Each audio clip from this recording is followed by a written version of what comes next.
अस्सलाम वालेकुम वरहमतुल्लाहि वबरकातुहू। आज की वीडियो इंतहाई दिलचस्प और इंटरेस्टिंग होने वाली है। एक हिंदू ने एक मुसलमान से सवाल किया है कि आप लोगों को 72 हूरों का लालच देकर फंसाया जाता है कि आप लोगों को जन्नत में 72 हूरें मिलेंगी। आइए देखते हैं इस तरह के और भी सवाल इससे पूछे हैं और इसने जो जवाब दिया है वो बहुत ही दिलचस्प और इंटरेस्टिंग होने वाले हैं। और इसके बाद डॉक्टर जाकिर नायक का जो जवाब है वो इससे भी दिलचस्प होने वाला है। वीडियो को लाइक और चैनल को सब्सक्राइब और व्हाट्सएप पर शेयर जरूर करें। देखिए, पहले बात, आपने 72 हूरों का नाम लिया। फैशन हो गया है कि हिंदू धर्मगुरु इस्लाम और कुरान पे उंगली उठाते हैं। भाजपा का शासन है और आप लोगों को बड़ा मजा आता है सत्ताधीशों के साथ बैठने में। यह है सच्चाई। इंद्र, आपके भी धर्म में इंद्र का वर्णन है, स्वर्ग का वर्णन है, अप्सराओं का वर्णन है, उर्वशी का वर्णन है, मेनका का वर्णन है। तो सिलेक्टिव मत होइए। मैं वो आपका नहीं तो विवेक जी, आपको कब ये कहा गया जी कि अगर आप कोई कथित रूप से अच्छा काम करते हुए देह त्यागेंगे तो आपको अप्सराएं भोगने के लिए मिलेंगी? ये कब कहा जाता है? तो स्वर्ग का कांसेप्ट है हिंदुइज्म में या नहीं है? नहीं, स्वर्ग का कांसेप्ट आपको ये कहा जाता है, आपको इस्लाम का क्यों उंगली उठाते हैं? 72 हूरें मिलेंगी। नहीं, इनको किसने ऑथराइज किया? लेकर जा रहे हैं। नहीं, सुनिए, आप उनको जस्टिफाई मत करिए। नहीं, मैं जानना चाहता हूं। मैं बता रहा हूं, अगर एक हिंदू धर्मगुरु, आप अपने बारे में बात करिए। आपको क्या मतलब इस्लाम में कौन क्या कर रहा है?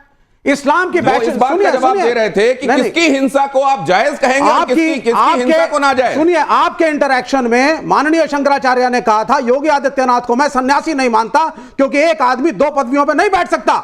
या तो वो सन्यासी होगा और या मुख्यमंत्री की कुर्सी पे बैठेगा। और ये अगर वायलेंस और हिंसा की आप बात कर रहे हैं, पुलिस और आर्मी की बात कर रहे हैं, यू आर नॉट ऑथोराइज्ड। आप नहीं है पुलिस में, ना आप आर्मी में है। आप मुझे बोलिए, ना शंकराचार्य की बात करें, ना अन्य साधुओं की बात करें। आप वायलेंस प्रीच करते हैं। वो व्यक्ति गांधी से इंटेलेक्चुअल डिफरेंस अलग बात है। आप मुझसे आप उसके असैसिनेशन को जस्टिफाई करेंगे? आप इधर उधर के बात नहीं, मैं तो सीधी बात कह रहा हूं ना आपको। बोलिए, सवाल पूछिए। आपका अधिकार ही नहीं है पॉलिटिक्स में बोलने का। आप ये कैसे क्योंकि आप वायलेंस को जस्टिफाई करते हैं। है नहीं, आप वायलेंस को जस्टिफाई करते हैं सोशल लाइफ में। अधिकार है कि नहीं है ये घोषित करने वाला आप कौन होते हैं? मैं इसलिए क्योंकि मैं इस देश का नागरिक हूं और आप इस देश में कम्युनल हार्मोनी को डिस्टर्ब कर रहे हैं। आप इस देश में कम्युनल हार्मोनी को डिस्टर्ब कर रहे हैं। आप कुछ भी, आप गांधी के असैसिनेशन को जस्टिफाई कर रहे हैं। आप कुछ भी, और आप कह रहे हैं कि असैसिनेशन सही था। विवेक जी, मुझे धर्मगुरुओं से और आपके पाखंड से डर नहीं लगता। विवेक जी, बिल्कुल बोलूंगा मैं। आप अच्छी बात करते, आप अच्छी बात करते, फालतू सड़ी हुई बात नहीं करने का। मुद्दे की बात करो। मैं पाखंडी हूं कि नालायक हूं कि कमी ना हो, इससे आपको क्या लेना देना? इसलिए योग्य बात करिए। आप वायलेंस को जस्टिफाई करते हैं सोशल लाइफ में। मेरा क्वेश्चन है, उत्तर जाओ तो बहुत भारी पड़ेगा। नहीं, बहुत भारी पड़ेगा। क्या भारी पड़ेगा? बहुत भारी पड़ेगा। मैं यहां से उठ के कुछ भी कर सकता हूं। आप करिए नहीं करने का, नहीं करने का, व्यक्ति तर्कों से नहीं करने का। मैं जो ये सवाल है, सवाल किससे है और सवाल आपका क्या है? अपने दिमाग में तैयार रखिएगा, आपके पास आने वाला हूं। भगवत गीता पे बात करूंगा। आपने भगवत गीता की प्रशंसा करी, आपने बोला कि साहब भगवत गीता सर्वोपरि है आपके हिसाब से। भगवत गीता में दो कॉन्सेप्ट्स पे मैं आपसे डिस्कशन करूंगा। पहला, उसमें वर्ण व्यवस्था को जस्टिफाई किया गया है और आप, झूठी बात नहीं है, मुझे मत सिखाइए, प्रमाण देंगे। हाँ, सुनिए आप पहले, उसमें वर्ण व्यवस्था जस्टिफाइड है, चारों वर्णों का वर्णन है, ये पहली चीज। दूसरी चीज, भगवत गीता के अंदर यह भी लिखा हुआ है एक जाति की औरत अगर दूसरी जाति के में शादियां शुरू कर देगी तो वर्ण संकट उत्पन्न होगा। Bhagavad Gita inter caste marriage के खिलाफ है। और आप जो कह रहे हैं वो अलग है, प्रोग्रेसिव कह रहे थे आप, जहां तक शादी का सवाल है उसमें मैं आपसे सहमत हूं। तो अब आप कैसे कह सकते हैं कि आप इसको जस्टिफाई कर रहे हैं भगवत गीता को? वो श्लोक आप बोलोगे, श्लोक मुझे मत सिखाइए। श्लोक बोलने से नहीं सर। अगर आप कोई प्रश्न पूछते हैं, मैं 21 टीकाएं पढ़ चुका हूं भगवत गीता की। सुन लीजिए, श्लोक मत सुनाइए, जवाब सुन लीजिए, जवाब सुन लीजिए। चातुर्वर्ण्यं मया सृष्टं गुणकर्म विभागशः तस्य कर्तारमपि मां विद्य कर्तारम् अव्ययम्। ये वो श्लोक है। चारों वर्णों की रचना मैंने गुण और कर्मों से करी हुई है, जन्म से नहीं। कोई ब्राह्मण क्षत्रिय वैश्य शूद्र जन्म से नहीं होता। और इंटरकास्ट मैरिज पे क्या बोलेंगे? इंटरकास्ट मैरिज में जिनके खान पान समान है, जिनका भगवत गीता में नहीं लिखा है, आप गलत बोल रहे हैं। अर्जुन का ब्याह नाग कन्या से हुआ, आप गलत कह रहे हैं। भगवत गीता में इंटरकास्ट मैरिज वैध नहीं है और मैंने 21 टीकाएं पढ़ी हैं। एक सेकंड विवेक जी, वो उदाहरण दे रहे हैं कि अगर अर्जुन का विवाह या भीम का विवाह, हिडिंबा के साथ भीम का विवाह हो सकता है, घटोत्कच उन्हीं की संतान। वो गीता गीता लिखी गई थी। गीता किसने लिखी? नहीं, गीता कब लिखी गई? गीता कब लिखी गई? तब भीम की शादी शादी हो इनकी शादी हो गई थी भीम जी की नहीं हुई किसने थी? लिखी? आप समय की श्रृंखला को तो देखिए, किस क्षण भगवत गीता लिखी है, मैं उसमें भी आपसे डिबेट कर सकता हूं। बोलो भैया, हाँ, किसने लिखी? नहीं आप मुझे बताइए। नहीं घुमाइए मत आप बात को, आप सीधी बात बोलिए। वर्ण संकट होगा अगर इंटरकास्ट मैरिज होगी, ये गीता में लिखा है। बड़ा क्लियर बोलने वाला आदमी हूं, घुमाइए मत। अस्सलाम वालेकुम जाकिर साहब, मेरा नाम दीपाली है। I am working with the IT sector. My question is, can a Muslim male marry a Hindu girl, and if yes, is it legal in the eyes of Islam? बहन ने सवाल किया है कि वो IT सेक्टर से ताल्लुक रखती है। अच्छा, वो आप गैर मुस्लिम है, मुसलमान होती तो आपको भी इंटरोगेशन के लिए लिया जाता था। IT सेक्टर बहुत खतरनाक सेक्टर है आज की तारीख में। जो IT के अंदर है उसको चौकन्ना रहना पड़ता। आप गैर मुस्लिम है, आप पर कोई एतराज नहीं, मुसलमान है तो प्रॉब्लम में आ जाएंगी। बहन ने सवाल किया है कि क्या एक मुसलमान हिंदू औरत से शादी कर सकता है, और किया तो क्या ये जायज़ है कि नहीं। बहन, मैं आपसे सवाल पूछना चाहता हूं, अगर एक गाड़ी है और एक गाड़ी का पहिया ट्रैक्टर का है, ट्रक का है, और दूसरा बाइसिकल का है, तो क्या गाड़ी सही तरीके से चल सकेंगी? नहीं, बिल्कुल नहीं। इसीलिए कुरान मजीद में अल्लाह ताला फरमाते हैं, सूरह बकरा में सूरह नंबर 2 आयत नंबर 221 में लिखा गया है कि आप मुशरिका मतलब गैर मुस्लिम औरत से शादी मत करो जो शिर्क कर रही है, जब तक वो ईमान ना लाए। क्योंकि एक मोमिन, एक मुस्लिम औरत, एक मुशरिक औरत से, गैर मुस्लिम औरत से जो शिर्क करती है, उससे बहुत बेहतर है। चाहे वो मुस्लिम औरत झाड़ू वाली हो, बदसूरत हो, लेकिन बनिस्बत एक मुशरिका से जो औरत शिर्क करती है उससे अच्छी है। उसी तरीके से औरत को कहा गया है कि मुशरिक मर्द से शादी मत करो जब तक वो मुसलमान ना बने। और एक मुसलमान जो झाड़ू वाला है वो मुशरिक से बेहतर है, भले वो झाड़ू वाला है, वो मुशरिक कितना भी हैंडसम हो, कोई भी हो, अमिताभ बच्चन हो, लेकिन अगर वो मुसलमान है, भले झाड़ू वाला है, बदसूरत है, वो मुशरिक से बेहतर है। और वो कैसा शोर है जो जानता है, मुसलमान अगर जानता है कि वो शिर्क करके दोज़ख में जाएंगे, कौन मर्द अपने बीवी को दोज़ख में डालने की कोशिश करेगा? वो मर्द चाहेगा कि मेरी बीवी भी जन्नत में जाए। हिंदी में कहते अर्धांगिनी, इंग्लिश में कहते बेटर हाफ। तो अगर मेरा बेटर हाफ जहन्नम में जाएगा तो किस तरीके से मैं जी पाऊंगा? इसीलिए मैं भी चाहूंगा कि मेरी बेटर हाफ जन्नत में जाए। इसीलिए वो लड़की को मुसलमान बनना जरूरी है ताकि इस दुनिया में और आखिरत में भी वो सफलता पाए। Sir, I am continuing. तो अगर एक हिंदू लड़की इस्लाम को एक्सेप्ट करती है, then a Muslim male can marry her, is that right और रॉन्ग? Can he? जैसे मैं फरमाया, कुरान मजीद में लिखा है कि अगर वो मुशरिक मुस्लिम बन जाती है, if that non Muslim accepts Islam, तो जायज़ है। लेकिन इस्लाम के लिए एक्सेप्ट करना चाहिए, सिर्फ नाम के लिए नहीं। इस्लाम उसे अच्छा लगता है, नाम के लिए एक्सेप्ट कर शिर्क करने लगी तो फिर मामला बहुत गंभीर है। लेकिन सही तौर पे इस्लाम पसंद करती है उसके टीचिंग्स को, उसके अहकामात को, कुरान के बारे में जितना भी उसे पता है। ये जरूरी का सब चीज़ जानने की जरूरत है। पसंद आती है, करे तो बेशक वो उससे शादी कर सकता है। तो अगर नॉन मुस्लिम लड़की इस्लाम एक्सेप्ट करती है, so that marriage will be legal in the eyes of Islam? बिल्कुल सही। इस्लाम के हालत से भी, दुनियावी एतबार से और हिंदुस्तानी हालत से भी बिल्कुल जायज़ है। Thank you sir. Most welcome. Mike number 2 में अगर कोई नॉन मुस्लिम भाई हो तो सवाल कर सकते हैं। अस्सलाम वालेकुम जाकिर भाई, मेरा नाम तुषार शाह है। मैं जैन गुजराती हूँ सर। मैं सिविल इंजीनियर हूँ, कॉमर्स ग्रेजुएट हूँ और MBA की डिग्री होल्ड करता हूँ और पूना में एज ए प्रमोटर बिल्डर काम करता हूँ सर। मुझे आपके बारे में हमारे एक मुस्लिम फ्रेंड के थ्रू मालूम पड़ा। उन्होंने आपका एक CD मुझे दिया जो कि वेज और नॉन वेज के ऊपर आपका डिबेट था सर, और वो आपने जैन लोगों के साथ किया था। वो मैंने देखा और मुझे बहुत अच्छा लगा सर, और मैं तब से आपका फ़ैन हुआ तकरीबन 5 साल पहले। उसके बाद मुझे आपसे ज़्यादा जानकारी कैसी मिले ये मैं खोज रहा था, तो मुझे क्यू टीवी के बारे में पता चला और मैं आपको क्यू टीवी पे देखना चालू कर दिया सर। उसके बाद में तो हमारी लॉटरी लग गई, पीस टीवी चालू हुआ सर। पीस टीवी तो 24 घंटे चलना चालू हुआ। और सर मैं यहाँ ब्रेक लेके बोलना चाहूँगा कि जितने भी जैन प्रिंसिपल्स है या जो भी राइट्स और रिचुअल जैन लोग फॉलो करते हैं, ये बचपन से लेके आज तक मैं समझने में फेल रहा हूँ सर। एक भी उनका प्रिंसिपल मुझे लॉजिकली एक्सेप्ट नहीं हो रहा है सर। ऑन द कॉन्ट्ररी, इस्लाम के जितने भी प्रिंसिपल मुझे मालूम पड़े, जो कि आपके थ्रू मालूम पड़े, 99.99% एक्सेप्ट हो रहे हैं, वो भी लॉजिकली सर।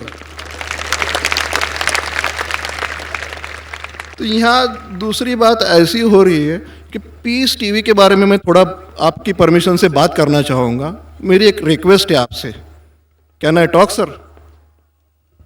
सवाल थोड़ा मुख्तसर करें। हाँ जी, मुख्तसर जी, ये नहीं, असल में क्या है, बहुत सारे भाई कतार में खड़े हुए हैं, बहनें भी हैं, सबको मौका दीजिए जाकिर साहब को सुनने का। इसलिए प्लीज आप पहले अपने टॉपिक पे आ जाइए, आप क्या कहना चाहते हैं? सर पता है मुझे, मैं 3 दिन से नंबर लगा रहा हूँ, आज नंबर लगा है सर। 3 दिन का बदला वसूल कर रहे हैं आप? जी नहीं सर, मुझे कुछ पीस टीवी के बारे में बात करना है, मुझे बात करने का मौका दिया जाए। सर ऐसा हुआ है कि पीस टीवी से मुसलमान लोगों को तो बहुत फ़ायदा होता नज़र आ रहा है, लेकिन उससे कहीं ज़्यादा फ़ायदा इस्लाम के बगैर जो मज़हब है उनको होता नज़र आ रहा है सर। इसका कारण मुझे जो ध्यान में आ रहा है ये है कि इस टीवी थ्रू बगैर इस्लामी मज़हब की जो किताबें हैं उस पर रोशनी डाली जा रही है सर। और उन लोगों को ये मालूमात मिल रही है कि उनके बुनियादी वसूल क्या है, उनके प्रिंसिपल्स क्या है। और आज जो नॉन मुस्लिम लोग हैं उनमें एक हिम्मत आ रही है कि वो उनके सो कॉल्ड धर्मगुरु को सवाल पूछने की ताकत रख रहे हैं कि जो कुछ हम सुन रहे हैं ये सही है क्या, ये पूछने की हिम्मत आ रही है सर। और ये हिम्मत थोड़े दिन में बहुत बढ़ जाएंगी सर, इसे रोकना अब मुश्किल है। अब यहाँ पर प्रॉब्लम ये आती है कि पूना में एक एरिया में पीस टीवी पूरी तरह से बंद हो चुका है। ये मेरी कंप्लेंट है सर। ये हम जो एरिया में रहते हैं वहाँ पीस टीवी काफ़ी महीनों से बंद है। अभी चलाने वाले भाई जो है ये मुसलमान है और उनके अंडर में जो एरिया आता है वो पूरा ही मुस्लिम एरिया है सर। अब उन्हें प्रॉब्लम क्या है समझ में नहीं आ रही है। चैनल चलाने में आस्था चैनल चला रहे, संस्कार चला रहे हैं, फैशन टीवी 24 घंटों चला रहे, ट्रेन 24 घंटों चला रहे, लेकिन पीस टीवी नहीं चल रहा है सर। हमने उन्हें काफ़ी रिक्वेस्ट की, ईमेल भेजे, नोटिस भेजी, फिर भी कोई उसमें बदलाव नहीं आ रहा है, पीस टीवी चल नहीं रहा है। तो मुझे आपसे एक रिक्वेस्ट करनी है कि आप वो भाई से बात करें और उन्हें ये कहे कि पीस टीवी चलाने में आपकी प्रॉब्लम क्या है। क्योंकि कल एक भाई ने ये थोड़ी बात की लेकिन खुल के बात नहीं की। आपने उन्हें कहा कि आप एक 5-6 हज़ार की डिश लगा दो, पीस टीवी चल जाएगा। सर 5-6 हज़ार की डिश लगाने वाले की ताकत पूना में 500 लोग रहेंगे, 5,000 लोग रहेंगे, लेकिन पूना में बहुत गरीब लोग हैं जो कि ये अफोर्ड नहीं कर पाएंगे और उनका हक है कि पीस टीवी देखे करके। तो मेरी आपसे एक रिक्वेस्ट है कि आप वो भाई साहब का प्रॉब्लम क्या है वो देखें और पीस टीवी चालू करने के लिए रिक्वेस्ट करें। और अब मैं सीधे अपने सवाल पे आता हूँ सर। जैसे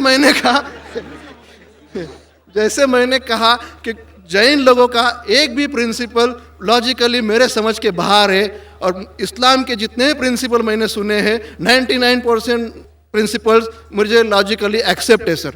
जो एक प्रिंसिपल में थोड़ी गड़बड़ाहट है वो मैं आपसे पूछने जा रहा हूँ सर। अगर मेरे से कोई गलती हुई तो प्लीज़ संभाल लेना सर मुझे। तो मेरा ये है कि every human being is born with free will and we are here to test for the life to come hereafter. ये एक प्रिंसिपल है सर। मुझे एक्सेप्ट है, मुझे कोई इसमें ये नहीं है। दूसरा प्रिंसिपल है सर तकदीर का, जहां मुझे थोड़ी गड़बड़ हो रही है। तकदीर का प्रिंसिपल जो मैं समझ रहा हूं और जो मैंने सुना है वो ये है कि जो अल्लाह ने लिखा है करके आप कर रहे हो, ये जुमला गलत है। आप जो करने वाले हो वो अल्लाह को मालूम है करके अल्लाह ने लिखा है। I hope I am right sir. Correct. तो सर अगर जब फ्री विल का जो प्रिंसिपल है तो ये तो इसके साथ टैली हो रहा है सर। जबकि मैं देख रहा हूँ फ्री विल आप जो करने जा रहे हो, यानी कि मुझे फ्री विल तो है करने में, ये प्रिंसिपल टैली हो रहा है। अब रहा प्रिंसिपल टेस्ट का। अब जब अल्लाह ने हमें यहाँ टेस्ट के लिए भेजा है तो आप यहाँ कह रहे हैं कि आप जो करने जा रहे हो वो अल्लाह को ऑलरेडी पता है और उन्होंने लिख के रखा है। तो मुझे ये समझ में आ रहा है कि हम आखिरत तक क्या करने वाले हैं, यानी सब लोग जो है क्या करने वाले हैं ये अल्लाह को पता है, ये एंड रिजल्ट अल्लाह को पता है, ऐसा मुझे लग रहा है। बिल्कुल सही। बिल्कुल सही। आई एम ग्लैड सर, जो मैं समझ रहा था सही समझ रहा था। अब यहाँ बात ये आ रही है कि सर अगर वर्ल्ड कप क्रिकेट का रिजल्ट मुझे अगर फाइनल रिजल्ट मालूम है तो पूरा वर्ल्ड कप मुझे देखने की जरूरत क्या है? वेरी गुड, बहुत अच्छा सवाल। लगता है कि आप बहुत पीस टीवी देखते हैं। माशाल्लाह। काफी देखता हूं सर। आपने जिस तरीके से तकदीर को शॉर्ट में कहा, यस सर, बहुत कम मुसलमान यहाँ कह पाएंगे। मुसलमान को भी ये प्रॉब्लम है तकदीर क्या है, मैच करने का कि फ्री विल एंड तकदीर बहुत कम मुसलमान कह सकते हैं। और आपने इतने बड़े मजमे में कहा, मैं आपको कांग्रेचुलेट करता हूं। Thank you sir. आपका आखिरी सवाल था कि अगर अल्लाह को पता है। Sir I have not yet finish my question sir, please जल्दी। हाँ जी हाँ जी हाँ जी सर, ये तो एक पार्ट था क्वेश्चन का। दूसरा पार्ट ये है कि अल्लाह को जब अगर मैं तो बनिया हूं सर, मुझे मालूम पड़ा है कि इस्लाम एक्सेप्ट करके मुझे स्वर्ग मिलेगा या नर्क मिलेगा, कुछ न कुछ तो मिलना पक्का है।